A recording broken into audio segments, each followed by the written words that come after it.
واجه كل الأعداء اللي كانوا بيهددوا سلطانه من الأقطار الإسلامية والغير إسلامية.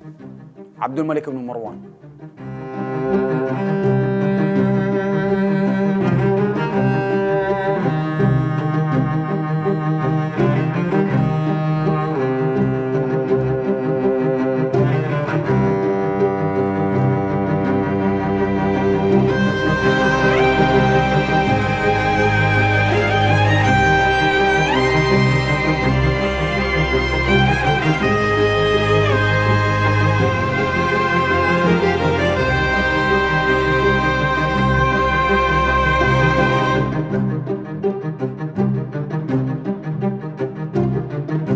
هذه الحلقة برعاية بيتزا هات جدة، واللي بيقدم لنا الكثير راعينا الدائم. واليوم حيكون تقديم جائزة عنترة وبلاي ستيشن 5 لأحسن إلقاء من اختيار راعينا في بيتزا هات جدة.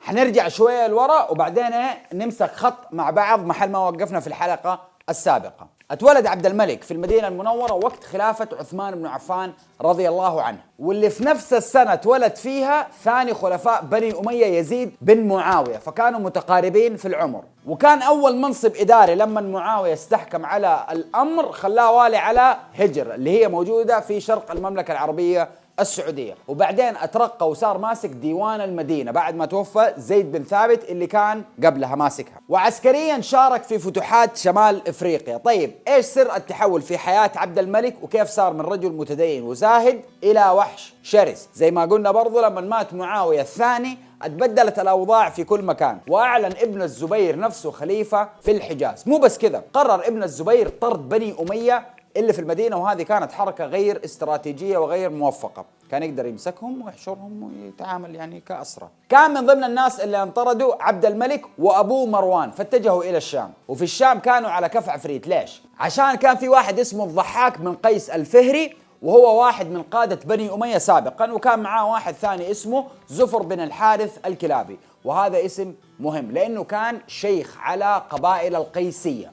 الاثنين هذول بايعوا ابن الزبير وحشدوا العرب القيسية عشان يجتاحوا دمشق. كل هذه الأحداث خلت عبد الملك يغلي ويتحول إلى إنسان شرير، خصوصا لما ابن الزبير طرده هو وأهله من المدينة وصار فاكر له هي. فعبد الملك لما كان في المدينة كان حمادة، ولما خرج من المدينة صار حمادة تاني. طبعا مروان لما انطرد اتجه إلى الشام على أمل أنه يلاقي هناك مكان له ولأهله، بس لما سمع عن الضحاك بن قيس يئس وفقد الأمل وقرر مبايعة ابن الزبير، تخيلوا، وأنه يرضخ للأمر الواقع. بس اللي صار أنه عبيد الله بن زياد الهارب من العراق قابل مروان ونصحه أنه ما يبايع ابن الزبير وشجعه أنه يطالب بالخلافة له، وهذا اللي حصل في مؤتمر الجابية اللي تكلمنا عنه في الحلقة السابقة. طبعا التحدي الجديد كان المحافظة على الشام من نفوذ ابن الزبير عن طريق مواجهة الضحاك بن قيس، وهذا اللي صار. وينتصر الأمويين في معركة مرج راهط وانقتل الضحاك سنة 64 للهجرة. زفر بن الحارث هرب بعد ما استعادوا الأمويين الشام، وبعدها استعادوا مصر. طبعا هنا اتجهت العيون على العراق. مروان بن الحكم يرسل واحد اسمه عبيد الله بن زياد للعراق لإخماد ثورة التوابين اللي كانت بتطالب بالثار لمقتل الحسين، وقدر عبيد الله بن زياد والحسين بن نمير من إخماد الثورة وقتل قادتها، وبكذا رجع شرق العراق لبني أمية سنة 65 للهجرة. ومن بعد إخماد ثورة التوابين مات مروان وأبويا عبد الملك ابن الحكم، والتقى أول الصدمات اللي كانت في طريقه وهو المختار الثقفي. المختار هذا واحد مجنون وكان من الشيعة، وأعلن الانتقام من مقتل الحسين، فثار في الكوفة واستطاع أنه يقتل عبيد الله بن زياد. وهذا عبيد الله لعنة الله عليه ينقتل قتل شنيعة. يقول لك في حية، يقول لك لما قطعوا راسه وعلقوا جسمه في حية دخلت من خشمه جوة مخه ومكثت وخرجت وعملت اللقطة دي كلها على بعضها 3 مرات، يعني قتلة شنيعة. المهم عبد الملك كان يمتاز بالدهاء السياسي وقرر انه يصبر ويخلي المختار يصطدم بابن الزبير، وهذا اللي حصل. الاثنين اصلا كده ضد بعض، احنا قلنا يعني فاهم اللي هو تحسها كنا على فترة ملوك الطوائف، كل واحد بيتضارب مع الثاني. وعبد الملك كان في موقف صعب لا يحسد عليه، لانه الوضع في العراق كان يعني مزري. في البصرة مصعب بن الزبير صاحبه القديم، وفي الكوفة المختار الثقفي، وفوق ده كله كان في خطر داخل البيت الأموي عن طريق واحد اسمه عمرو بن سعيد الأشدق، اللي في الجابية زي ما قلنا انه اتفقوا انه هو يكون الوالي من بعده، بس انسحب عليه وابويع عبد الملك واخوه عبد العزيز بالخلاف. طيب عمرو الأشدق حيسكت؟ لا، وهو اللي كان قائد المعركة في مرج راهط اللي قدر يستعيد مصر من الزبير، فله يعني باع كبير. طبعا الكثير منكم حيتساءل، معقول عبد الملك القوي والشرس حيسيب العراق فترة 5 سنين من دون ما يتدخل؟ نعم. أساساً عبد الملك وقتها ما كان بذيك القوة. ليش؟ تتذكروا زفر بن الحارث، وهذا مو شخص عادي، هذا شيخ قيس عيلان، كل القبائل القيسية تحت إمرته. وبني أمية من أيام معاوية رضي الله عنهم كانوا حلفاء مع القيسية، اللي منهم هوازن وبني عامر وبني كلاب وكمان واليمانية، واللي منهم الأزد وكندا وبني كلب وجذام. فما بقي لعبد الملك إلا اليمانية من دون القيسية، فما راح يكون عنده العدد الكافي من الرجال. وأساساً معركة مرج راهط في الشام كانت حرب أهلية للنخاع، حرب أهلية أموية بين القيسية واليمانية. لما ينهزم القيسية منهم في الحرب، يهرب زفر بن الحارث إلى قرقيسيا، واستطاع أنه يطرد والي مروان وأعلن مبايعته لابن الزبير، وبدأ يناوش القبائل اليمانية، وكمان دعم ومول ثورة التوابين اللي هي ضد بني أمية، اللي هو صار إيش؟ حتى أعدائي صاروا معاه على ضد بني أمية. وفي بداية سنة 70 للهجرة يخرج عبد الملك ومعاه عمرو الأشدق بجيش إلى قرقيسيا. عمرو بن اللي هو المفروض يكون الوالي بعده، إنهم رايحين يواجهوا مين؟ زفر بن الحارث. هم في الطريق قال عمرو الأشدق لعبد الملك: قد كان أبوك وعدني هذا الأمر من بعده، وعلى ذلك جاهدت معه، وقد كان من بلائي معه ما لم يخف عليك، فاجعل لي من هذا الأمر من بعدك. اللي هو أبوك جرد بي وخلاك أنت الوالي، دحين أنت كمان لا تجرد بي. عبد الملك سمع الكلام هذا وطنش وما رد عليه، وهذا الشيء حسس عمرو الأشدق بالغبنة، وقرر إنه في هذه اللحظة والجيش نايم ينسحب مع رجاله إلى دمشق ويسيطر عليه. وبالفعل هذا اللي صار، واستحكم عمرو على خزائن دمشق وخطب في الناس وبدأ يوزع الفلوس على الأمراء عشان يشتروا ذمة هذا وذاك. وفي الصباح يصحى عمنا عبد الملك من مروان من نومه وما يحصل عمرو ولا الناس اللي معاه، فلما سأل قالوا له والله ده اللي صار. غضب عبد الملك ورجع بسرعة إلى دمشق. وهنا عبد الملك يتجنن لأنه نام وصحي ولقي إنه خسر كل شيء كان يملكه. فالخوارج من جهة وابن الزبير من جهة، والروم يشكلوا عليه تهديد حقيقي، وفوق هذا كله خسر قصره وبيته في دمشق. لما يوصل عبد الملك إلى أسوار دمشق طلب من الحراس أنهم يفتحوا له الأبواب، لكن عمرو قال أن تفتحوا الباب لمين؟ قالوا له ده هاني. قالوا له إيش؟ قالوا له ده هاني أنت اتجننت؟ قال لهم لا هاني ولا عبد الملك، ما حد داخل. فصار عبد الملك يقول له يا ابن الحلال افتح الباب، وبيتوعد ويهدده ويقول له لا أنت نسيت إنه الاتفاق اللي بيني وبين أبوك إنه أنا أكون ولي العهد أصلا مش أنت. انقهر عبد الملك وقال والله العظيم. جاء واحد مسكه يقول بس مو دحين هم اللي جوا السور واحنا اللي برا السور، انت ما شفت جيم اوف ثرون؟ قال له لا اصلا كان وقتها ما في. فنصحوا الوزراء وقالوا له يا عمي لا لينه وهديه وبعدين نسوي اللي انت تبغاه. فلان عبد الملك وبكل رقه قال له يا عمرو ليش سويت زي كذا؟ ليش اتغيرت علي؟ افتح لي الباب وراح نتفاهم بالطيب. فعمرو قال له لا أنا كنت ولي عهدكم وحسيت إني انظلمت واتاكل حقي، شوف لك صرفة. فقال له عبد الملك الخلافة لي ولك ولاية العهد، وراح أكتب لك كتاب بذلك قدام الناس كلها تشهد، بس افتح لي الباب. قال له ماشي. وفتح البوابة. ولا يخفى عليكم أعزائي المشاهدين إنه هذه كانت أغبى حركة يرتكبها عمرو، أتوقع هو عارف حيا وميتا إنه كانت أغبى حركة يسويها. واللي حصل بعد فتح الأبواب إنه عمرو خلاص قنع ورضي بكتاب عبد الملك وإنه تكون له ولاية العهد. أما عبد الملك كان يغلي من جوا، وأكيد ما راح ينسى لأنه العرب شافوه هو مشرد يترجى ويتشحت عمرو قدام الناس، يا هو افتح لي الباب لما فتح له الباب. فهذه كانت بالنسبة لعبد الملك معيبة شوية، لو لا أنت يعني انا اتشحتك انت قدام الناس. المهم انه خلاص عبد الملك رجع لقصر وكرسي، وبعدها ب4 ايام يرسل مرسول الى عمرو الاشدق ويقول له انه امير المؤمنين يبغاك. كان وقتها مين قاعد مع عمرو الاشدق؟ عبد الله بن يزيد بن معاويه. فنصحه قال له انت بتروح له، اصحك تروح له. فقال له عمرو والله لا اروح له، انت تهددني بعبد الملك؟ والله لو كنت نائما ما انبهني ابن الزرقاء ولا اشترى علي. اما اني رايت عثمان البارحه في المنام فالبسني قميصه. مش انت فسرتها خطا، فسرتها خطا. وكان عمرو فعلا رجل شجاع وكريم ويلقب بالأشدق لفصاحته وكرمه وشجاعته. أبوه كان صحابي وكان رجل بارز من رجال بني أمية، وكان أبوه واحد من رجال معاوية في السابق كمان. وطبيعته تختلف عن عبد الملك، فعبد الملك رجل سياسي محنك يلين مرة ويشد مرة. عمرو لا، كان غشيم. المهم عمرو قال للرسول خلاص انت روح وانا حجي وراك. لبس عمرو درعه وخوذته وتقلت سيفه، فلما قام يمشي تعثر في البساط وطاح على وجهه. شافته زوجته وقالت له لو أطعتني لم تأته، وإنه طيحتك دي علامة. لكنه ما التفت وأمر 100 من الجند إنه يتوجهوا معاه يقابلوا عبد الملك، إنه بيدخل بالتشريفات حقته. لما اتجه عمرو إلى قصر أمير المؤمنين قالوا الحراس والله يا عم أنت جايب لنا عدد كبير، يعني خلي 50 برا وخش معك 50 من الباب الرئيسي. قالوا ماشي حاضر. طبعا بعد الحوش الخارجي يجي باب القصر الداخلي، والحراس اللي على البوابه قالوا له 50 كثير والله، سيب 30 وخذ 20. فدخلوا معه 20. لما جاء يطلع الدور الثاني قالوا الحراس لا لا لا لا, لا 20 لا، تعد الدرج وخلاص داخل يا خليفه، انت حتسيب 10 وتخش ب10. الين ما وصل عند الصاله الرئيسيه اللي جالس فيها اللي فيها كرسي عبد الملك بن مروان، قالوا له لا عدد كذا كثير، تخشوا معك واحد بس. تحس جنود عمرو زي الراتب حقنا، يتقلص شويه شويه وانت مستلمه في طريقك للبيت. كل ده تقلص، دخل بواحد. فلما دخل للصاله لمح عبد الملك على كرسي من بعيد ولقاه قاعد كل اللي حوالينه من بني مروان عيال عمه لازم.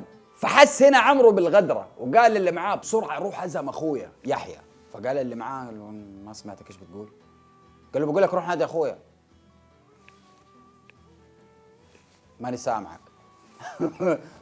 فعصب عليه عمرو، قام قال له يا اصنج الله يقتلك. وفجأة حراس عبد الملك يقفلوا البيبان والشبابيك. فنادى عبد الملك عمرو قال له تعال يا حبيبي اجلس جنبي هنا، تعال ما تخافش ما فيش حد غريب، دهاني ودهاني دهاني دهاني كلهم مروانيين. يلا جلس عمرو وكان الكلام ودي. فجأة عبد الملك فجأة كده يصرخ ويقول لعمرو أتطمع أن تجلس معي متقلدا سيفك؟ فأخذ السيف منه. شوف الجردة لما تجيك من إنسان برنس. فراح قال له يا أبا أمية إنك حيث خلعتني، لما رحت سبتني ورحت للشام، إنك حيث خلعتني آليت بيمين إن ملأت عيني منك وأنا مالك لك أن أجعلك في جامعة يعني يربطه من يدينه ورجوله ورقبته. فطلع عبد الملك من تحت كرسي حبل ورماه لغلام انه يربطه. فقال له عمرو ارجوك يا امير المؤمنين لا تخلي الناس تشوف انا مربط. فقال له عبد الملك امكر يا ابا اميه عند الموت؟ والله ما كنا. ابو انت تضحك عليه لما يجيك الموت. فسحبوا عبد الملك سحبه من قميصه رطم فمه على الكرسي حقه فجاب دم وخلاص هنا بدا ينكشف، خلاص كل السواد اللي عند الاثنين بدا يطلع. فيقول له عبد الملك يقول لعمرو يقول له ما اجتمع رجلان في بلده قط على ما نحن عليه إلا أخرج أحدهما صاحبه. فطالع فيه عمرو قام قال له غدرا يا ابن الزرقاء. خلاص كل واحد طلع جلده فاهم. فجأة في وسط المعمعة ذي أذن العصر، وطبعا عشان عبد الملك رجل مؤمن جدا احنا عارفين، خرج للصلاة وقال لأخوه عبد العزيز لا أرجع ولا أجي حي، تفهم؟ قال له حاضر. فلما خرج عبد الملك للصلاة من دون عمرو عرفوا الجنود حقون عمرو اللي برا انه الهرجة فيها غدرة، وما يخلص عبد الملك الصلاة ويرجع الا ويلاقي دوشة ومضاربات عند الباب، والوليد بن عبد الملك ولده انصاب من ضربة سيف في وجهه. صارت لخبطة كده ومناوشات. دخل عبد الملك ولقى عمرو لسه عايش، فصرخ على اخوه عبد العزيز وقال له ويحك ألم آمرك بقتله؟ فقال له عبد العزيز انه ناشدني الله والرحم فرفقت له، وانه يعني قلت بعد ما تخلص صلاة العصر الشيطان يطلع منك فتغير قرارك. فمسك عبد الملك الرمح وما تناقش معاهم وراح طعن عمرو، طعنه ما دخلت. فلمس عبد الملك كتف عمرو وقام قال له الدرع ايضا. فقالوا اطرحوه على الارض. دقيقة بس لا مؤاخذة. وأخذ السيف وقال أتجرؤ على دخول مجلسي متمنطقا بسيفك؟ فرد عليه عمرو قال له بل متمنطقا بعهد الأمان الذي وضعه أمير المؤمنين في عنقي. فرد عليه عبد الملك لا أمان لمن خان وخلع الولاء، أما قلت وكررت أمام الخلق جميعا بأن من نازعنا ياقة قميصنا نازعناه حياته، فكيف وقد طمعت نفسك أن تنازعنا الخلافة؟ ألم أقل وأكرر بأن من قال لنا هكذا قلنا له؟ وراح جاب راسه وطار عمرو صباح الفل كل سنة وانت طيب. ما في أحد حيطالب بالخلافة من بعد ما انقتل عمرو. وأمر عبد الملك بقتل كل أهله، بس المروانيين هنا نهوه وقالوا له لا لا لا أهدى، هذا الشيء راح يسبب شرخ داخل البيت الأموي وخلاص. ما في الأخير يعني انت ارتحت. واكتفى عبد الملك بأنه خلاص خرجهم ونفاهم برا دمشق. وكانت هذه الحادثة صادمة لبني أمية وتعتبر تعتبر حادثة الغدر الأولى في تاريخ الإسلام. وقالت أخت الأشدق رمت قصيدة بترثي أخوها وتقول يا عين جودي بالدموع على عمرو عشية تبتز الخلافة بالغدر، كأن بني مروان إذ يقتلونه خشاشا من الطير اجتمعنا على صقر. ومن بعد مقتل عمرو بن سعيد قرر عبد الملك انه يوحد الجبهة الداخلية في الشام ويتخلص من اي احد غير الموالين له، لانه كيف يحل مشاكل دولة اسلامية واقليم الشام ومو خاضع له بالكامل. وفي سنة 71 للهجرة يخرج عبد الملك من دمشق ومعاه جيش مكون من 63 ألف متجهين الى قرقيسية، اللي مين هناك فيها؟ زفر بن الحارث وصداعه. وزفر هذا شخص عنيد وسيد قومه، ومستحيل انه يتراجع عن كلمة او يتزحزح عن وعد قطعه لاحد، وفضل على ولاءه لابن الزبير لمدة 6 سنين. وصل جيش عبد الملك إلى قرقيسية ودعا زفر إلى طاعته فأبى عليه وخاف منه وما خرج له، فبدأ عبد الملك بضرب قرقيسية بالمنجنيق. لما شاف زفر إنه ما له طاقة لمواجهة عبد الملك خضع وقبل بالتفاوض، وكانت نتيجة المفاوضات إنه زفر يغادر قرقيسية بأمان هو وأولاده. كمان اشترط زفر إنه ما يبايع عبد الملك إلا لما يموت عبد الله بن الزبير، وقبل عبد الملك بالشرط، واتزوج ابن عبد الملك بنت زفر اللي هو صار في بينهم تراحم. وبكذا يستطيع عبد الملك انه يوحد الجبهة الداخلية للشام، والاهم من هذا انه اتصالح مع القيسية وقدر يكسب ولائهم، وبكذا يرجع كل التوازن ويزيد عدد الجنود الامويين بل تضاعف. وفي نفس السنة يقرر عبد الملك الاستفادة من وجود القيسية اللي معاه ويسحب بيهم الى العراق، واستطاع في نفس السنة انه يقتل مصعب بن الزبير زي ما ذكرنا في الحلقة اللي قبلها، ويعين على العراق أخوه بشر بن مروان. وفي السنة اللي بعدها أرسل عبد الملك الحجاج وأنهى خلافة ابن الزبير في الحجاز بشكل نهائي. وبنهاية خلافة ابن الزبير استعاد عبد الملك السيطرة على الدولة الإسلامية كاملة، وبقي له تحديين كبار اللي هم الخوارج والروم، وراح نتكلم عن الخوارج في الحلقة القادمة، بالإضافة إلى الفتوحات الإسلامية في عهده والإصلاحات والمشاريع اللي عملها عبد الملك. وهذه شخصية عبد الملك المحنك اللي استطاع أنه يستحكم الأمور بوسائل مختلفة عن طريق إشغال ابن الزبير في قتال المختار والخوارج، يعني كلكم أضرب في بعض وأنا أجي في الأخير، ثم إنهاؤه على مصعب في الحرب، ومهادنته زفر بالسلم، وقتله لعمرو بن الأشدق بالغدر. ما حتفرق عاد بالغدر ولا لا، بس استقام الأمور له. هذه كانت نهاية حلقتنا. حننتقل إلى فقرة البلاي ستيشن 5 والمقدمة من راعينا بيتزا هات جدة. راعينا في بيتزا هات جدة اختار واحد من أفضل 10 أشخاص قدموا لنا قصيدة عنترة، والفائز هو صحى من سكره قلبي وفاق، وزار النوم أجفان استراقا، وسعدني الزمان فصار سعدي يشق الحجب والسبع الطباقا. أنا العبد الذي يلقى المنايا غداة الروع لا يخشى المحاقا، أكر على الفوارس يوم حرب ولا أخشى المهندة الرقاقا. ألف مبروك بلاي ستيشن 5، ولا تنسوا تفعلوا زر التنبيهات وتكتبوا لنا في الكومنت وتشتركوا في القناة. كل لقطة اشتراك بتصير منكم بتفرق معانا جدا. نشوفكم إن شاء الله الحلقة الجاية.